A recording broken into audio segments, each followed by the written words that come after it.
my darlings, I'm Sophie Darling and welcome back to the channel. If you love anime, heartfelt reactions, and deep dives into symbolism and themes, then you're in the right place. Before we jump into today's reaction, don't forget to hit that like button to show some love, subscribe if you haven't already, and ring that notification bell so you never miss a moment of fun. And if you want even more exclusive content like early access to my reactions, full-length anime watch-alongs, and an amazing community of fellow anime lovers, then please do check out my Patreon. You can find a link in the description box below. Your support truly means the world as it helps to keep these reactions coming, and I'd love to have you join a cozy little anime family. Today, we are reacting to episode 2 of series 1 of Apothecary Diaries, and oh my god, that was such a good first episode. I really enjoy all the characters, I'm loving the political intrigue, I'm loving the court dynamic. I can't wait to see how this develops, especially now that they know that she was an apothecary, so we're going to see more of her skills play out. We're probably going to see her rise the ranks unexpectedly. She's already had like a big promotion from a common serving woman to a lady in waiting to a concubine. She doesn't want to be a concubine, so she will avoid that at any cost. I don't think she will be a concubine because she's too talented and too skilled in having her abilities as apothecary, but I think she could end up becoming like the royal physician, which we saw was a eunuch. So potentially Mao Mao could end up receiving that position in future because she was recognizing what was wrong with the babies and what was putting them in danger way before anyone else did. She clocked it and she was able to save at least one of their lives. She wasn't able to save the prince, but she could save the princess. And I am probably going to butcher all of these names, and I do apologize. Feel free to correct me on pronunciation. I think the only name I have correct is JINSHI. I'm probably not going to be very good at pronouncing any of these names. I am hearing impaired, which makes it difficult to pick up pronunciation based off of what the characters are saying. I find it really difficult, so I may have to Google the names outside of the videos and try and practice the pronunciation because I'm struggling to do it off of the show alone. Like, I cannot pronounce the names of the concubines at all. I'm too scared to try. I will maybe give it a go, but I'm very scared to try. I think I'm not even pronouncing Mao Mao's name correctly. I feel like I'm saying meow meow instead of like Mao Mao, but I don't know. I don't know. It's not my first language. I'm going to struggle with pronunciations and I'm trying, okay? That's all anyone can ask of me. But without further ado, we're going to get into episode 2. Okay, so we're starting where we left off.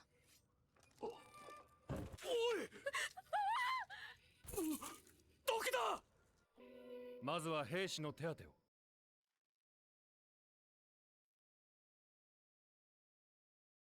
Who's she? 毒。食事は村で作られたもの。玉葉妃の宮に新しい次女を雇われたそうですね。なあ。玉葉妃の次女は4人。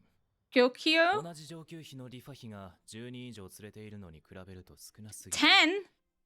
それでは上級妃としての矜持が保てない。ええ。ですが玉葉妃は明るく穏やかでありながら同時に聡明で用心深い。 So she only surrounds herself with people she can truly trust. So the woman that knocked the flowers off in episode 1, could she have been a lady in waiting? 薬に対する知識を利用しない手はないだろう。なるほど。 Smart man. ですがその知識を悪用された。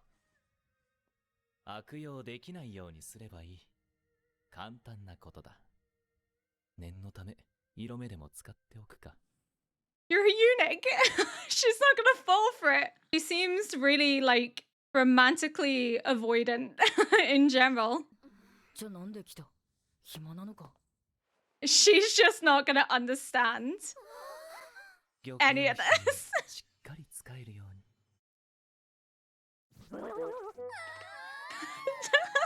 失礼します。 She's like, leave me alone. Your wiles will not work on me, handsome man. I love her. She's great.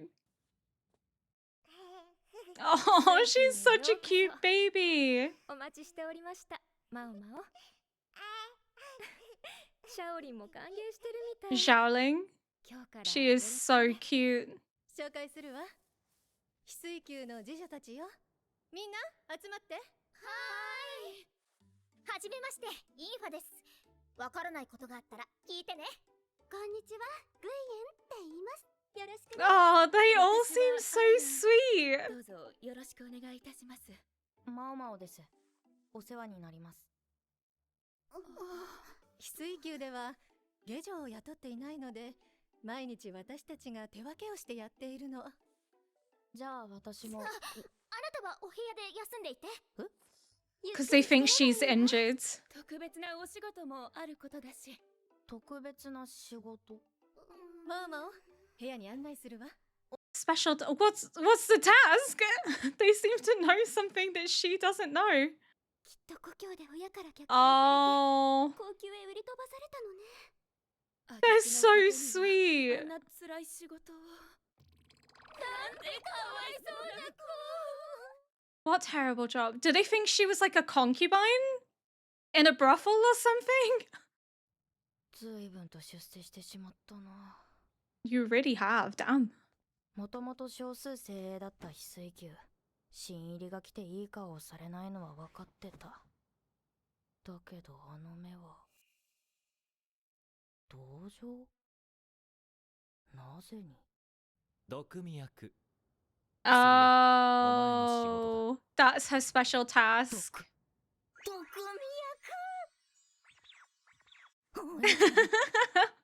She's like, oh, this 妃 food のた though. めに作られた食事はこの部屋に運び込まれる前に何人かの手が入る。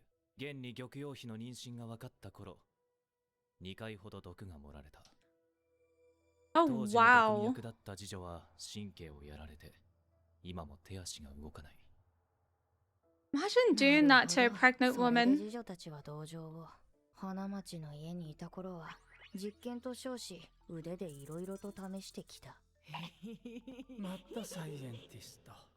Is she making the snake bite her? Oh, she's made herself resistant somewhat. That's something that people can do, is if they ingest poison in small doses, they become resistant to it on a larger scale. 字が書けることも言っていれば、お給金はもっともらえたはずだけど。さらわれて連れてこられたのに、今も人さらいどもに給金の一部が送られていると考えると、腹渡が煮えくり返ります。つまり、自分の給金を減らしてでも、そいつらに酒代を与えたくないの。 Absolutely. I love that spite. I'd do the same. あらら、結構高いのよこれ。むしろ請求するくらいじゃないと。申し訳ありません。仕送り分から差し引いてください。足りなければ手持ちからも。Oh, wow. I love that. 毒味役の追加給金。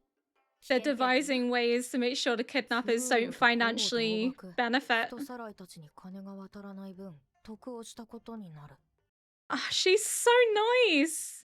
I hope she doesn't end up being secretly sly and like working against them. She does seem really sweet, but looks can be deceptive. I don't want to mistrust her though. 休んでて。もともと手は足りてるんだから。暇だ。 She wants to 毒味役と help. して呼ばれるのは、2回の食事と昼のお茶会。せっかく個室になったんだから、毒蛇でもいれば実験できるのに。 Oh no. Jinshi, what do you want? なぜ聞かない？ He's like, I need to test this to make sure that I'm still attractive to ある people. 武官からもらったものなんだが、味見してくれないか？サイン剤入りですね。食べなくてもわかるのか？健康に害はないので、美味しくいただいてください。なんだ、匂いでわかるのか？この男、まさかサイン剤入りと知ってて食べさせようとは。 She's like, gross. 先日、遠征に出ていた異民族の討伐部隊が毒を盛られた。毒？食事をとった多くの兵士が吐き気や呼吸困難を訴え、気分を害するものが出たという。この花は尺投げと言います。美味しいの？いえ、摂取すると吐き気や呼吸困難を起こします。おい！このように口腔内にも毒を持つ植物はあります。これは葉に Oh. 毒がありますが、枝や根に毒があるものもあり、 Somebody could 中 have には cooked 生木 something. を燃やすだけで毒になるものも。Oh, it could have been the fire. なるほど。聡明な武官がいて幸いでした。村一つがなくならずに済んだのですから。ご用が済みましたなら、これで。いや、待て。She's so ま smart. た何か。美薬を作ってくれないか？ Ayo? 作る。つまり、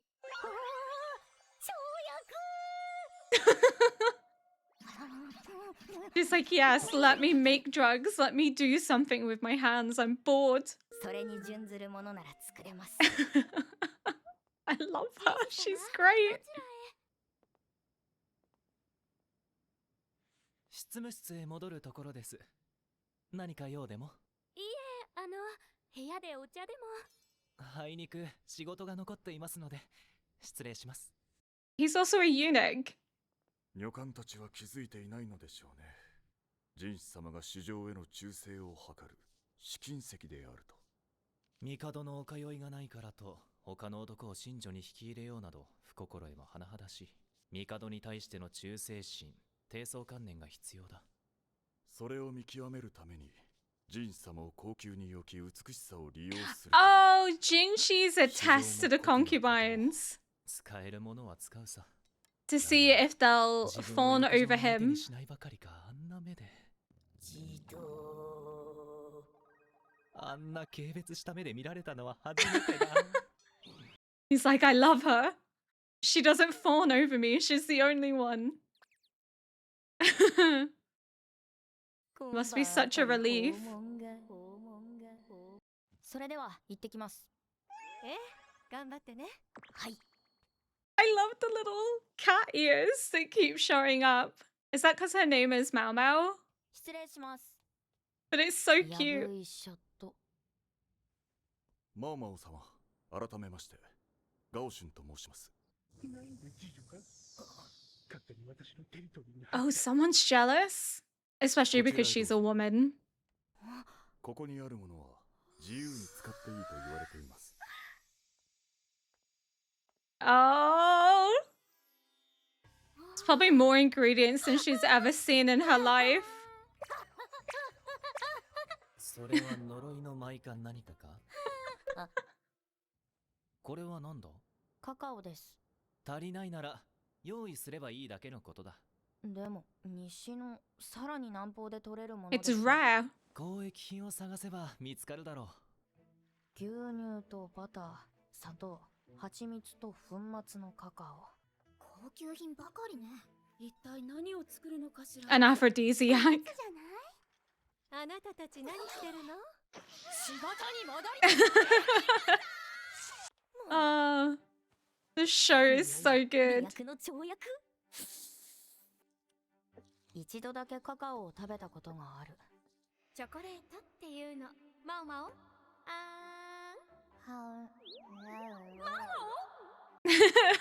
？She's like, I love this. I want more.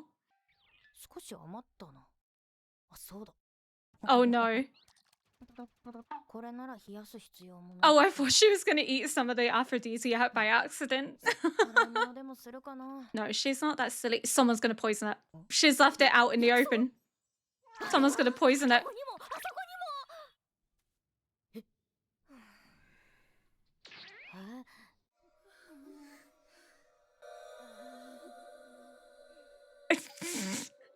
Oh う。とりあえず効力は分かった。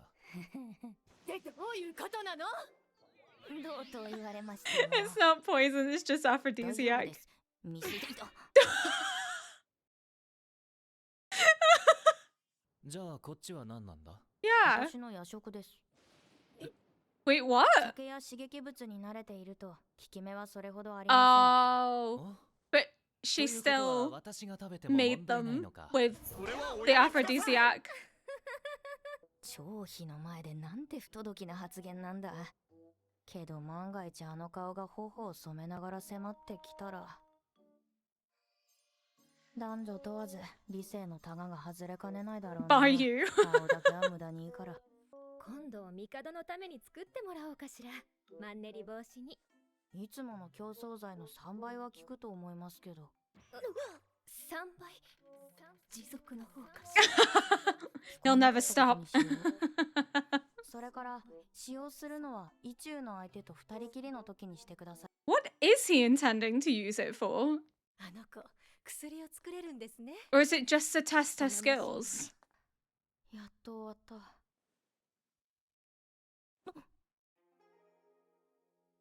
た。Ayo? 手を煩わせたな。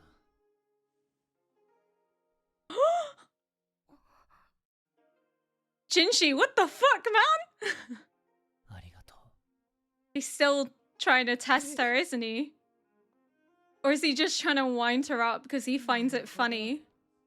被害者が出なければいいけど。 I think he finds it funny that she's so disinterested in him, so he's trying to get under her skin. That looked like someone was going to jump, or maybe they'll disappear and it'll be like, there's a ghost in the palace that we need to find, and it turns out it's just someone who's gone a bit deranged, probably needs healing, and there's not actually a ghost. Or yeah, maybe they'll get her down from there and be like, she's not well, she's not been herself, and Momo's like, oh, I have to come and heal you now. Because it seems to be that the way it leaves off in the last episode is then the run on for the next episode, which is really cool. I really like that because it gets you sort of already invested as to what the next episode is going to be, because you kind of got a glimpse as to what's going to happen.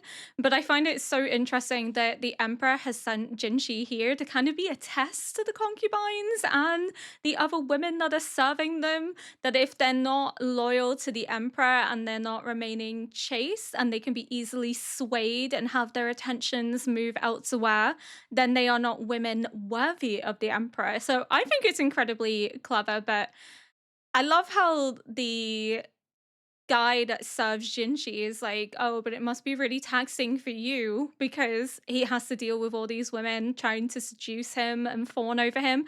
But if he's a eunuch, then he won't have sexual desires towards them.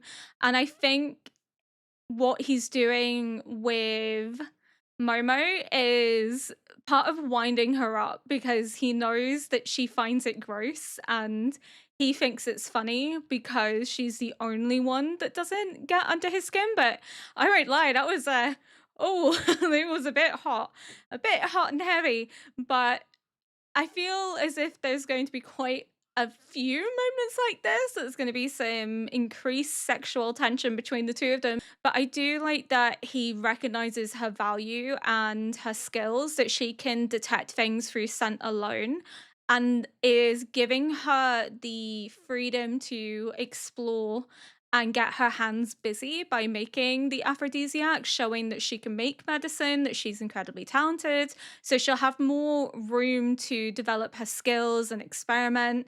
I just love that she's been essentially dosing herself with poison to build up her immunity. Again, that's something that people historically did if they ever feared that they were going to be poisoned one day, or people that use poison as a method of killing. They would microdose the specific poisons that they feared could be used against them, so then their body would build up an immunity. So they wouldn't be completely immune. Obviously, if they consumed such large amounts, they may end up dying anyway, but an initial amount in your food wouldn't have the same impact on somebody that didn't have any immunity, so you're less likely to die. You'll be sick and very ill, but you won't die because your body's built up that tolerance to it, that it can handle the sudden spike in the dose. So yeah, she's incredibly clever with all the experimenting and handling that she's done to microdose herself with different poisons, because now she can test her own potions, she can test her own medicines and healing salves, because she has essentially microdosed everything, so it wouldn't have as negative of an impact on her, which is quite cool and shows her dedication to her craft that she really wants to be the best that she can possibly be, and also makes her great to be a food taster. The fact that she loves that role because she gets to eat, even though it's not going to have an effect on her if it is poisoned, because again, she's microdosing it. It's just great because that's how I would react to having all this luxurious food put in front of me and knowing that I have that opportunity to consume as much as I possibly wanted. I'd be over the moon. I'd be like, yes, this is the life. This is luxury. But I want to know what they think of her backstory, because the other ladies in waiting are being very sympathetic and very kind towards her. They think she's been abused by her parents, which she hasn't been. She's been kidnapped and trafficked here, but they think she has been abused, hence the injuries on her arm. They think she's hiding scars, but she's actually been experimenting and she's waiting for them to heal. But a common servant would still be like a huge privilege step. Yes, you're easily expendable and people can take advantage of you, but serving the royal family at least was considered a position of privilege and far better than other positions available to you.